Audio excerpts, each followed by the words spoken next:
this video about how to just create millions that didn't exist last year. In 2023, I purchased a property and I created $300,000 that didn't exist the year before, and I'm never doing it again.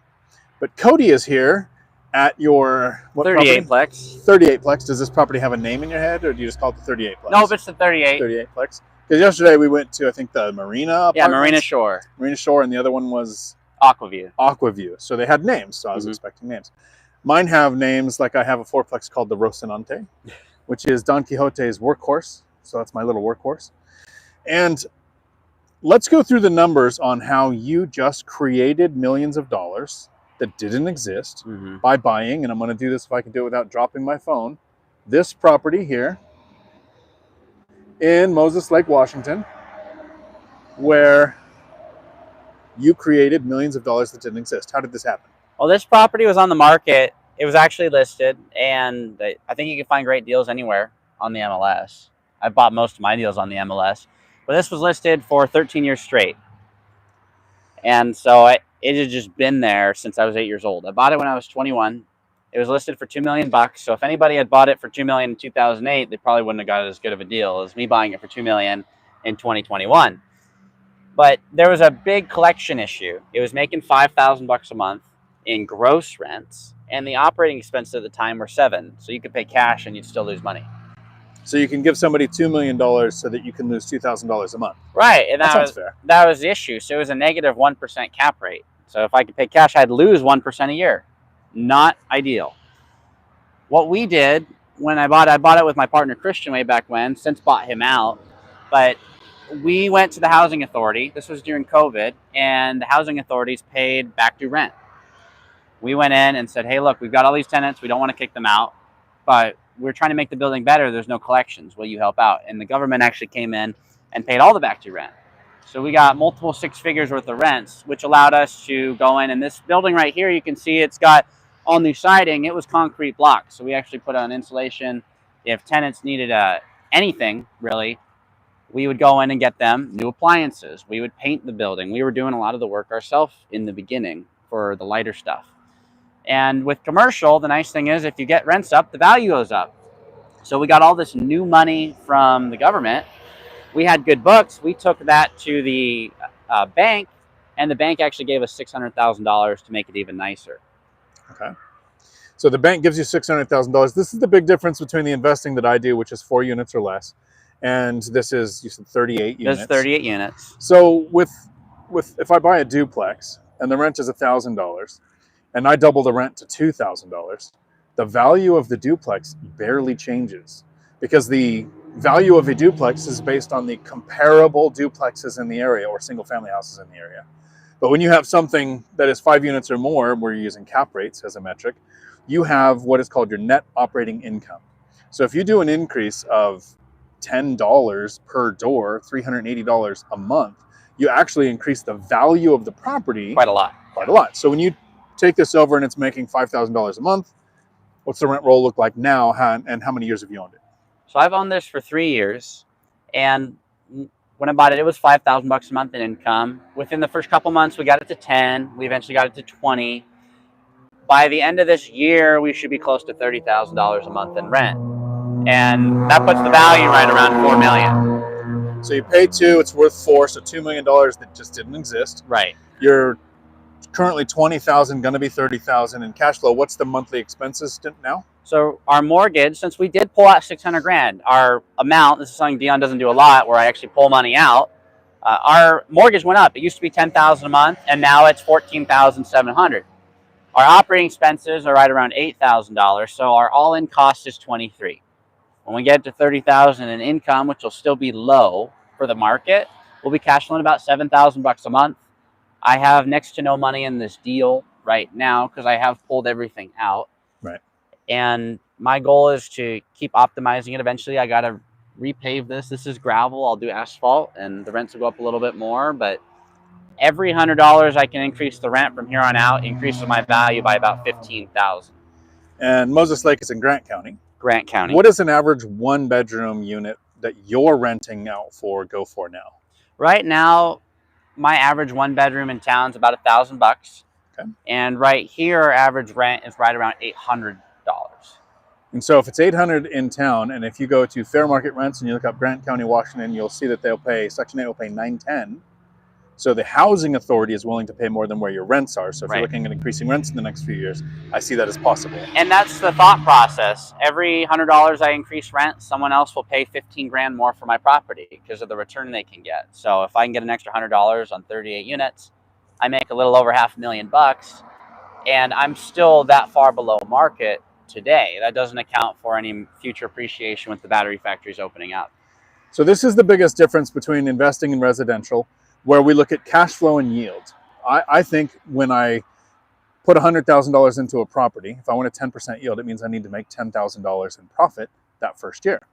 If you buy a property that's commercial, I'm not saying cash flow doesn't matter and that your yield doesn't matter.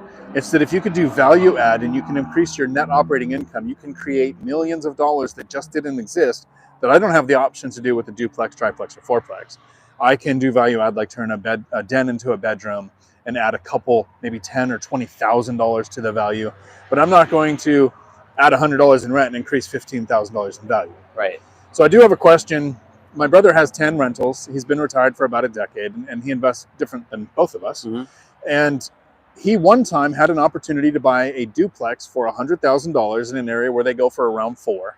And he said he specifically didn't buy the duplex because he couldn't imagine anybody wanting to rent a place next to someone else.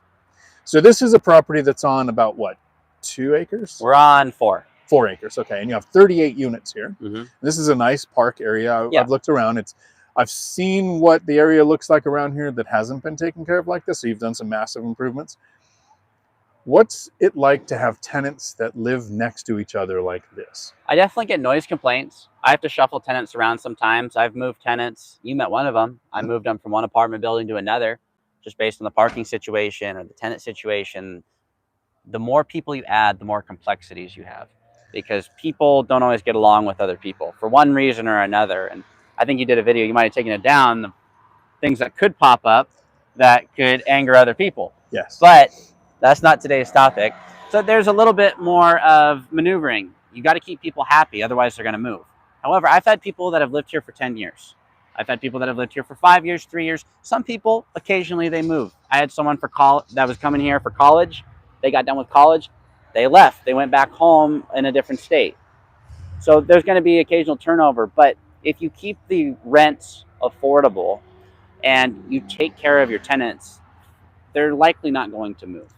So I don't want to put you on the spot or embarrass you, but I want to talk about the ethical nature of the way you can do this. So I did meet, I forget this gentleman's name, but he had a cool shirt. We have the right to arm bears, because I'm a 2A supporter, and Rick. He was a 2A. So, okay, there you go. So he was in a unit where he was paying a certain amount, and that unit would rent for more. And instead of raising Rick's rent, you moved Rick to another unit for the same price that was basically the same, but in an area where it wouldn't rent for as much, so that you can rent the first apartment out for more. Now, as an investor with duplex, triplex, or fourplex, I wouldn't look at this as a real viable option, because the cost of moving a tenant, right? Having maybe that month of vacancy, having I saw you rent out, you did a really good job, new paint, trim, flooring, all that kind of stuff. The expense of doing that, to me, for that $150 or $200 a month in cash flow is not worth it, right? Even ethically thinking, I don't want to displace this tenant.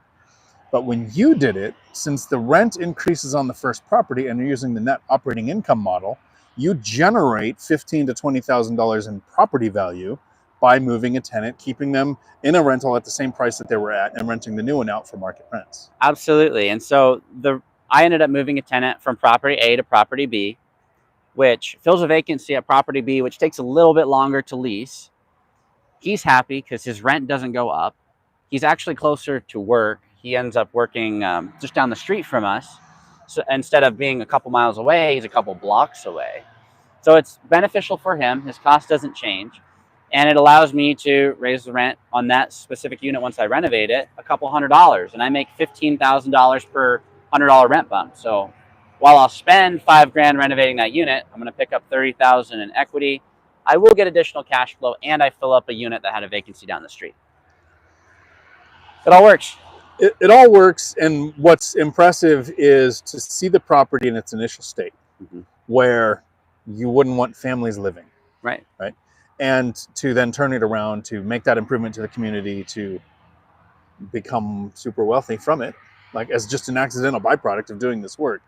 I think that's what we need, is more people who can see what the property will look like in a couple of years versus what it looks like now. Because yes, there are lazy people like me. I like to buy rent ready or already occupied properties from the MLS, but there are properties where you can do significant sweat equity over a couple of years and be 24, have cash flow that people my age would have retired on decades ago, and have millions of dollars in equity and not be done. Like, I'm done playing the game. I've won the game. I've stopped playing.